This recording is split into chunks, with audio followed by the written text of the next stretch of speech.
बिस्मिल्लाहिर्रहमानिर्रहीम। अस्सलाम वालेकुम डियर स्टूडेंट्स, उम्मीद करता हूँ कि आप लोग सभी खैरियत होंगे। तो आज की इस वीडियो के अंदर हम लोग 10th बायोलॉजी के चैप्टर नंबर 2 इंसान का रेस्पिरेटरी सिस्टम, इस चैप्टर की एक्सरसाइज में से इसके इंकशाफी सवालात को मुकम्मल करेंगे। तो जो बच्चे चैनल पे नए हैं वो लाजमी तौर पे चैनल को सब्सक्राइब कर ले ताकि मज़ीद इस तरह की एजुकेशनल वीडियोज़ बआसानी आप लोगों तक पहुँच सकें। तो यहाँ पे स्टूडेंट चैप्टर नंबर 2 की एक्सरसाइज में 4 इंकशाफी सवालात दिए गए हैं जिनको 1 बाय 1 करके हम लोग मुकम्मल करेंगे।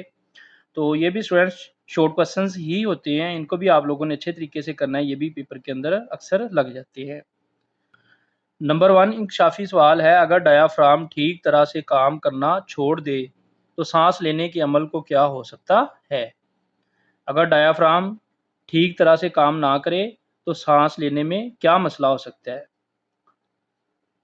तो इसका आंसर स्टूडेंट्स हम लोग यहाँ से मुकम्मल करेंगे। बुक के अंदर इसका प्रॉपर आंसर नहीं दिया गया, तो यहाँ पे मैंने आसान अल्फाज में लिख दिया है, यहाँ से आप लोगों ने इसको मुकम्मल कर लेना है। डायाफ्राम का बुनियादी काम इन्हीलेशन है।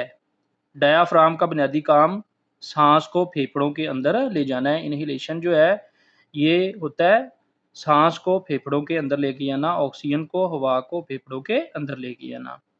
अगर ये दुरुस्त तरीके से काम ना करे तो सीने का खला सही तौर पर फैल और सिकुड़ नहीं सकेगा। इस तरह खून तक कम ऑक्सीजन पहुंचेगी।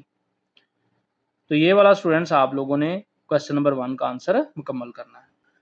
क्वेश्चन नंबर 2, धुएं के ज़रात का फेफड़ों के अंदर जमा हो जाना क्यों खतरनाक है? क्वेश्चन 2 का आंसर स्टूडेंट्स आप लोग यहाँ से मुकम्मल करेंगे। धुएं के ज़रात फेफड़ों में एलोयुलाई और हवा के रास्ते को नुकसान पहुँचाते हैं। धुएं के ज़रात जो हैं ये फेफड़ों के अंदर एलोयुलाई और हवा के रास्ते को नुकसान पहुँचाते हैं। ऑक्सीजन के जज़ब होने को कम कर देते हैं।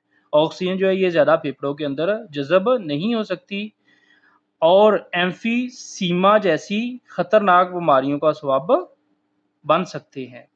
धुआं जो है ये ऑक्सीजन के जज़ब होने को कम कर देता है और एम्फीसीमा जैसी खतरनाक बीमारियों का सबब बन सकता है। तो ये स्टूडेंट्स आप लोगों ने क्वेश्चन नंबर 2 के लिए आंसर मुकम्मल करना है। क्वेश्चन नंबर 3, ट्रिकिया में सी शक्ल के कार्टिलेज क्यों होते हैं जबकि ब्रोंकियोल्स में ये नहीं होते? ट्रिकिया में सी शक्ल के कार्टिलेज होते हैं जबकि ब्रोंकियोल्स में क्यों नहीं होते, ये बताना है। तो स्टूडेंट्स क्वेश्चन नंबर 3 का आंसर आप लोग यहाँ से मुकम्मल करेंगे। ट्रिकिया में सी शक्ल के कार्टिलेज के रिंग्स होते हैं जो इसे हर वक्त खुला रखने में मदद देते हैं और हवा के अंदर बाहर जाने के दौरान इसे दब जाने से बचाते हैं। ट्रिकिया के अंदर स्टूडेंट सी शक्ल के कार्टिलेज होते हैं, ये रिंग्स टाइप होते हैं, छल्ले टाइप, जो इसे हर वक्त खुला रखते हैं। ये सी टाइप जो कार्टिलेज होते हैं ना, ये थोड़े हार्ड होते हैं, सख्त होते हैं, तो ये सांस वाली नाली को खुला रखते हैं, बंद नहीं होने देते, जो इसे हर वक्त खुला रखने में मदद देते हैं और हवा के अंदर बाहर जाने के दौरान इसे दब जाने से यानी बंद हो जाने से बचाते हैं। ब्रोंक्यूल्स, ब्रोंक्यूल्स में सी शक्ल के कार्टिलेज के रिंग्स नहीं होते।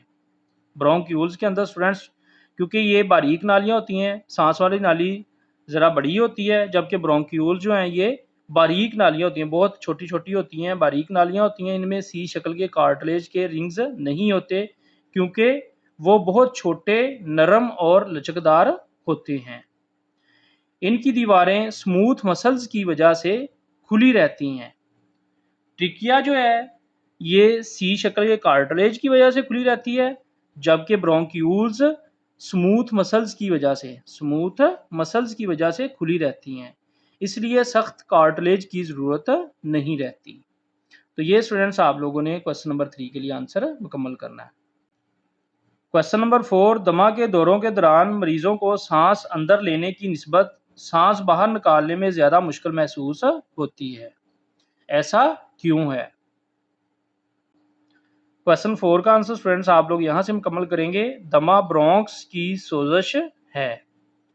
दमे की बीमारी के दौरान ब्रोंक्स में सोजश हो जाती है, जिसमें ब्रोंक्स और ब्रोंक्यूल्स सूज जाते हैं। दमा की बीमारी के दौरान ब्रोंक्स और ब्रोंक्यूल्स सूज जाते हैं, सोजश हो जाती है इनमें। सांस अंदर लेते वक्त सीना फैलता है, इसलिए हवा अंदर लेकर जाना आसान होता है। सांस अंदर लेते वक्त सीना फैल जाता है, इसलिए हवा अंदर ले जाना आसान होता है, लेकिन हवा बाहर निकालते वक्त सीने का खला फैल जाता है और दबाव बढ़ जाता है, जिससे पहले से तंग और सूजी हुई हवा की नालियां मजीद दब जाती हैं। इस वजह से फेफड़ों से हवा का बाहर निकालना बहुत मुश्किल हो जाता है। तो ये स्टूडेंट्स आप लोगों ने क्वेश्चन 4 के लिए आंसर मुकम्मल करना है।